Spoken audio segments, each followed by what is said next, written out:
ಇವತ್ತು ಜನಾಂದೋಲನದ ಸಮಾವೇಶದ ಮೂಲಕ ಏನು ಸಂದೇಶ ಕೊಡ್ಲಿಕ್ಕೆ ಹೊರಟಿದ್ದೀರಿ? ಯಾರಿಗೆ ಈ ಸಂದೇಶ?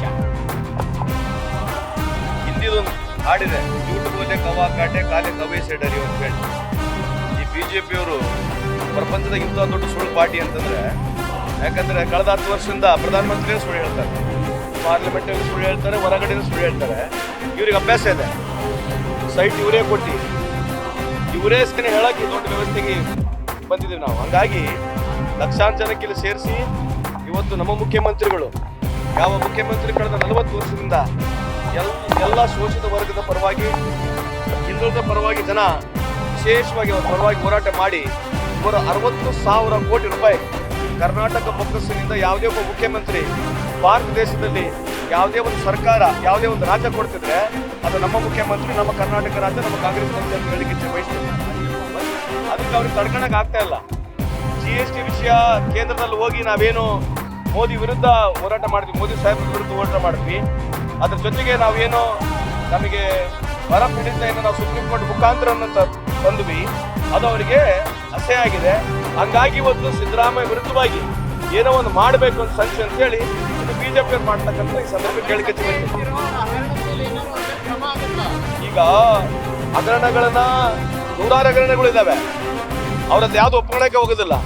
ಈಗ ನಮ್ಮ ಸರ್ಕಾರ ವಿಶೇಷವಾಗಿ ಅವರ ಹಗರಣಗಳನ್ನ ಖಂಡಿತವಾಗಿ ಬಯಲಿಗೆ ತರ್ತೀವಿ, ಸಾರ್ವಜನಿಕರಿಗೆ ಚರ್ಚೆಗೆ ಬಿಡ್ತೀವಿ. ಆರೋಪಗಳ ಬಗ್ಗೆ ಮಾತನಾಡೋದಾಯ್ತು, ಈವರೆಗೂ ಕೂಡ ಒಂದೇ ಒಂದು ಕ್ರಮ ಆಗ್ಲಿಲ್ಲ ಬಿಜೆಪಿ ಅಲ್ಲ, ನೀವು ಅವ್ರದ್ದು ಕೂಡ ಕೇಳಿಯಲ್ಲ. 3,000 ಜನಕ್ಕೆ ಇಡಿ ರೈಡ್ ಮಾಡಿದೆ. ಎಷ್ಟು ಕ್ರಮ ಆಗಿದೆ?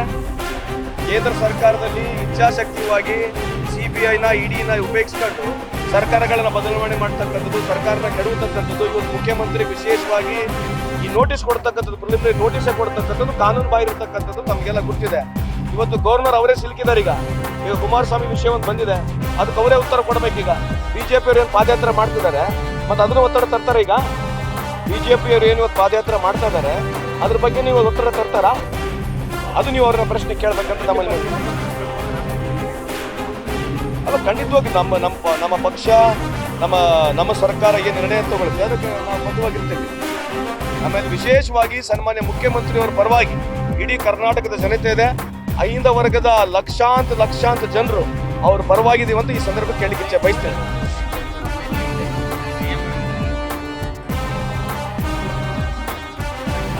ಅದು ಹೇಳ್ತೀನಿ, ನಾವು ಮೂಢ ವಿಚಾರದಲ್ಲಿ ಅಭಿರಾಮ್ ಬರ್ದಿರ್ತಕ್ಕಂಥ ತಾವು ಅರ್ಜಿ ನೋಡಿ, ಡಿನೋಟಿಫಿಕೇಶನ್ ಬಗ್ಗೆ ಮಾತನಾಡ್ತಾರ, ಅಕ್ವಿಷನ್ ಬಗ್ಗೆ ಮಾತನಾಡ್ತಾರ. ಏನೋ ವೇಗವಾಗಿ ಕೊಟ್ಟಿರ್ತಕ್ಕಂಥ ಒಂದು ಕಂಪ್ಲೇಂಟ್ ಮೇಲೆ ಇವತ್ತು ಈ ಮಟ್ಟಕ್ಕೆ ಬರ್ತಾ ಇದೆ ಅಂತ ನೀವು ಅರ್ಥ ಮಾಡ್ಕೊಳ್ಳಿ ಇವತ್ತು.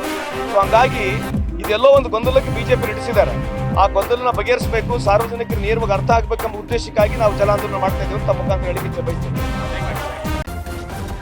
ನ್ಯೂಸ್ ಫಸ್ಟ್, ನಿರ್ಭೀತಿಯಿಂದ ನಿಮ್ಮ ಪರವಾಗಿ.